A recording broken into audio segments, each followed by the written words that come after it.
ഗായിക അമൃത സുരേഷുമായി വേർപിരിഞ്ഞ ശേഷം നടൻ ബാലയുടെ പങ്കാളിയായി എത്തിയത് തൃശൂർ സ്വദേശിനിയായ ഡോക്ടർ എലിസബത്ത് ഉദയനായിരുന്നു. എന്നാൽ 2 വർഷം മാത്രമേ ആ ബന്ധത്തിനും ആയുസ്സുണ്ടായിരുന്നുള്ളൂ. അമൃതയ്ക്കുണ്ടായ സമാന അനുഭവങ്ങൾ തന്നെയാണ് ബാലയിൽ നിന്നും എലിസബത്തിനും ഉണ്ടായത്. എലിസബത്ത് സ്വന്തം അനുഭവങ്ങൾ തന്നോട് പറഞ്ഞതായി അമൃത സുരേഷ് അടുത്തിടെ വെളിപ്പെടുത്തിയിരുന്നു. അന്നു മുതൽ അമൃതയുടെ ആരാധകർക്കുള്ള സംശയമാണ് എലിസബത്തുമായുള്ള സൗഹൃദം എവിടെ നിന്നാണ് അമൃത ആരംഭിച്ചതെന്നത്. ഇപ്പോഴത്തെ അമൃതയുടെയും സഹോദരിയുടെയും യൂട്യൂബ് ചാനലിൽ പങ്കിട്ട പുതിയ Q&A വീഡിയോയിൽ അതിനുള്ള മറുപടി നൽകുകയാണ് അമൃത സുരേഷ്. കരൾ മാറ്റിവയ്ക്കൽ ശസ്ത്രക്രിയയ്ക്കായി ബാല ആശുപത്രിയിൽ ഗുരുതരാവസ്ഥയിൽ കിടന്നപ്പോൾ ബാലയ്ക്ക് കാണാനായി മകളുമായി അമൃത സുരേഷും ആശുപത്രിയിൽ പോയിരുന്നു. അവിടെ വെച്ചാണ് അമൃത സുരേഷ് എലിസബത്തിനെ പരിചയപ്പെടുന്നതും സൗഹൃദത്തിലാകുന്നതും. അതേക്കുറിച്ച് അമൃത പറയുന്നത് ഇങ്ങനെയാണ്: എലിസബത്തുമായി കോണ്ടാക്റ്റ് ഉണ്ട്. അന്ന് ആശുപത്രിയിൽ വെച്ചാണ് പരിചയപ്പെട്ടത്. അതിനുശേഷം ഞങ്ങൾ ടച്ചിലുണ്ട്. ലിവർ ട്രാൻസ്പ്ലാന്റേഷൻ സമയത്താണ് കണ്ടതും പരിചയപ്പെട്ടതും. അന്ന് തുടങ്ങിയ കണക്ഷനുണ്ട്. പാവം, അവരിപ്പോൾ ഇങ്ങനെ മാനേജ് ചെയ്ത് പോവുകയാണ്. കൂടുതലൊന്നും ഞാൻ പറയാൻ പാടില്ല. നിങ്ങളുടെ എല്ലാവരുടെയും പ്രാർത്ഥന ഞങ്ങൾക്ക് എല്ലാവർക്കും വേണമെന്നാണ് എലിസബത്തുമായുള്ള സൗഹൃദത്തെക്കുറിച്ച് സംസാരിച്ചുകൊണ്ട് അമൃത സുരേഷ് പറഞ്ഞത്. ഡോക്ടറായ എലിസബത്ത് ഇപ്പോൾ ഗുജറാത്തിലാണ് ജോലി ചെയ്യുന്നത്. യൂട്യൂബ് ചാനലുമായി സജീവമായ എലിസബത്ത് ഇടയ്ക്കിടെ മോട്ടിവേഷൻ സ്പീച്ചും യാത്രകളും വീഡിയോകളും മറ്റുമെല്ലാം പങ്കുവയ്ക്കാറുണ്ട്. ബാലയുമായി നടന്ന എലിസബത്തിന്റെ വിവാഹം രജിസ്റ്റർ ചെയ്തിരുന്നില്ല. അടുത്തിടെയാണ് ഇക്കാര്യങ്ങളെല്ലാം പുറത്തു വന്നത്.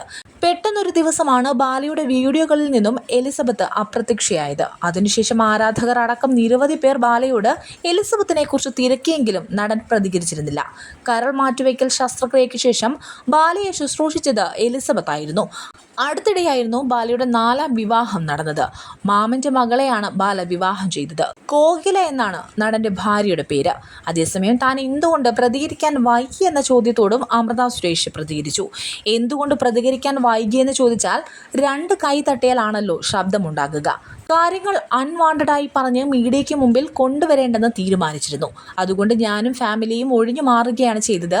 രണ്ടാമത്തെ കാര്യം എന്താണെന്ന് വെച്ചാൽ, ഡിവോഴ്സ് നടന്നപ്പോൾ ഒരു മ്യൂച്വൽ എഗ്രിമെന്റ് ഉണ്ടായിരുന്നു. 2 പേരും അങ്ങോട്ടും ഇങ്ങോട്ടും ജീവിതത്തിൽ ഇടപെടുകയോ പരസ്പരം മോശം പറയുകയോ പരാമർശിക്കുകയോ മകളെ മീഡിയയ്ക്ക് മുമ്പിൽ കൊണ്ടുവരികയോ ഒന്നും ചെയ്യാൻ പാടില്ലെന്ന മ്യൂച്വൽ എഗ്രിമെന്റ് ഉണ്ടായിരുന്നു. കോടതി നിയമം തെറ്റിക്കാൻ പാടില്ലെന്ന തീരുമാനമുണ്ടായിരുന്നു. അതുപോലെ തുറന്നു പറഞ്ഞാൽ വിക്ടിം കാർഡ് ആകുന്ന ഒരു സീനും ഉണ്ടാകും. ആ വിക്ടിം കാർഡ് കളിക്കേണ്ടെന്നും കരുതിയിരുന്നു. നേരത്തെ പല കാര്യങ്ങളും പുറത്തു വന്നിരുന്നുവെങ്കിൽ നിങ്ങൾ ഒരുപാട് പേരുടെ മനസ്സിലുണ്ടായിരുന്ന തെറ്റിദ്ധാരണകൾക്ക് ഒരു ഉത്തരം കിട്ടുമായിരുന്നു. ഇപ്പോൾ ആളുകൾ എനിക്ക് എന്താണ് സംഭവിച്ചതെന്ന് അറിഞ്ഞപ്പോൾ ഇതുവരെ കേട്ടിരുന്ന കുറ്റപ്പെടുത്തലുകൾക്ക് അവസാനമായി എന്നതിൽ സന്തോഷമുണ്ട്. എൻ്റെ അവസ്ഥകൾ നിങ്ങൾ അറിഞ്ഞു. ഞാൻ ഇന്നസെൻ്റ് ആയിരുന്നുവെന്ന് ആളുകൾ പറയുന്നത് കേട്ടപ്പോൾ എനിക്കൊരു റിലീഫാണ് ഉണ്ടായത്. 14 വർഷത്തിന് ശേഷം ഒരു ദീർഘനിശ്വാസമെടുത്ത സുഖമായിരുന്നു. സമാധാനമായിട്ടൊന്ന് ഉറങ്ങി ഞങ്ങളെല്ലാവരും. ഞങ്ങളെ കേൾക്കാനും ആളുണ്ടല്ലോ എന്ന് തോന്നി. മനുഷ്യർക്ക് മിസ്റ്റേക്ക് പറ്റും. അത് ഓർഗാനിക്കാണ്. നമുക്കൊന്നും ചെയ്യാൻ പറ്റില്ല. മാരേജ് ലൈഫ് ട്രോമ ഓവർകം ചെയ്തോ എന്ന് ഇപ്പോഴും അറിയില്ല.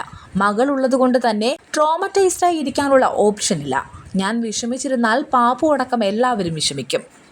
പല സിറ്റുവേഷനിലും അമ്മയുടെ അടക്കം എല്ലാവരുടെയും മുമ്പിൽ വൻ ഷോ ഓഫ് കാണിച്ചിട്ട് മുറിയിൽ വന്ന് ഡോറ് കുറ്റിയിട്ട് ഉച്ചത്തിൽ പാട്ട് വെച്ച് അലറിക്കറഞ്ഞ സാഹചര്യമുണ്ട്. അത് പുറത്ത് കാണിക്കാൻ പറ്റുന്ന അവസ്ഥയായിരുന്നില്ല. സിംഗിൾ മോം എന്ന ഫാക്ടറാണ് തന്നെ കൂടുതൽ സ്ട്രോങ് ആക്കിയതെന്നും അമൃത സുരേഷ് പറയുന്നുണ്ട്. പാപ്പു ഇല്ലായിരുന്നുവെങ്കിൽ തളർന്ന് താൻ മൂലക്കിരുന്നേനെ. എന്തൊക്കെ സംഭവിച്ചാലും ജീവിതം മുന്നോട്ട് പോയല്ലേ പറ്റൂ. താൻ വളരെ സില്ലിയായ പാവം പിടിച്ച കുട്ടിയായിരുന്നു പണ്ട്. അതുകൊണ്ട് തൻ്റെ അവസ്ഥകളിലൂടെ കടന്നു പോകുന്നവർക്ക് ജീവിതത്തിലേക്ക് തിരിച്ചു വരാൻ പറ്റും. താൻ അതിൻ്റെ ജീവിച്ചിരിക്കുന്ന ഉദാഹരണമാണെന്നും അമൃത സുരേഷ് പറയുന്നുണ്ട്. തൻ്റെ ലൈഫിലുണ്ടായ പ്രശ്നങ്ങൾ കാരണം പഴി കേട്ടിട്ടുള്ളത് ഏറെയും തൻ്റെ അച്ഛനും അമ്മയുമാണ്. വളർത്തു ദോഷമാണെന്നൊക്കെ പലരും പറയുമായിരുന്നു. ആരെയും കുറ്റം പറഞ്ഞിട്ട് കാര്യമില്ല. എന്താണ് സംഭവിച്ചതെന്ന് ഞാൻ പറഞ്ഞിരുന്നില്ല. നിങ്ങൾക്ക് കിട്ടിയ അറിവ് വെച്ചാണല്ലോ നിങ്ങൾ സംസാരിച്ചത്. ഇത്രയും വർഷം 95% ഞങ്ങൾ കുറ്റപ്പെടുത്തലുകളാണ് കേട്ടിട്ടുള്ളതെന്നും ഇപ്പോൾ ഞങ്ങളെ ആളുകൾ മനസ്സിലാക്കി ചേർത്ത് നിർത്തുന്നത് കാണാൻ തൻ്റെ അച്ഛനില്ലാതെ പോയതിൽ തങ്ങൾക്ക് നല്ല വിഷമമുണ്ടെന്നും അച്ഛൻ ചിലപ്പോൾ മുകളിലിരുന്നതൊക്കെ കാണുന്നുണ്ടാകും. അച്ഛൻ്റെ അനുഗ്രഹം കൊണ്ടായിരിക്കും നിങ്ങളിപ്പോൾ ഞങ്ങളെ മനസ്സിലാക്കിയതെന്നുമാണ് അമൃത സുരേഷ് പറഞ്ഞത്. പിന്നീട് സഹോദരി അമൃത സുരേഷ് കടന്നു വന്ന സാഹചര്യങ്ങളെക്കുറിച്ച് അഭിരാമിയാണ് സംസാരിച്ചത്. അമൃത സുരേഷ് ആരെയും ഉപദ്രവിക്കാൻ ഇഷ്ടപ്പെടാത്തയാളാണെന്നും അങ്ങനെയുള്ള ഒരാളെ എന്തിനാണ് എല്ലാവരും വെറുക്കുന്നതെന്ന് താനും ചിന്തിച്ചിട്ടുണ്ടെന്നും തങ്ങൾ വ്ലോഗേഴ്സ് ആയതുകൊണ്ട് പറഞ്ഞുകൊണ്ട് തങ്ങളുടെ ലൈഫ് സോഷ്യൽ മീഡിയയിൽ എക്സ്പോസ്ഡ് ആണെന്നും ചേച്ചി ഇന്നസെൻ്റ് ആണെന്ന് തെളിഞ്ഞപ്പോൾ തങ്ങൾ വീട്ടുകാർക്കാണ് കുറെ കൂടി റിലീഫ് കിട്ടിയതെന്നുമാണ് സഹോദരി അഭിരാമി സുരേഷ് അമൃത സുരേഷിനെ കുറിച്ച് പറഞ്ഞത്.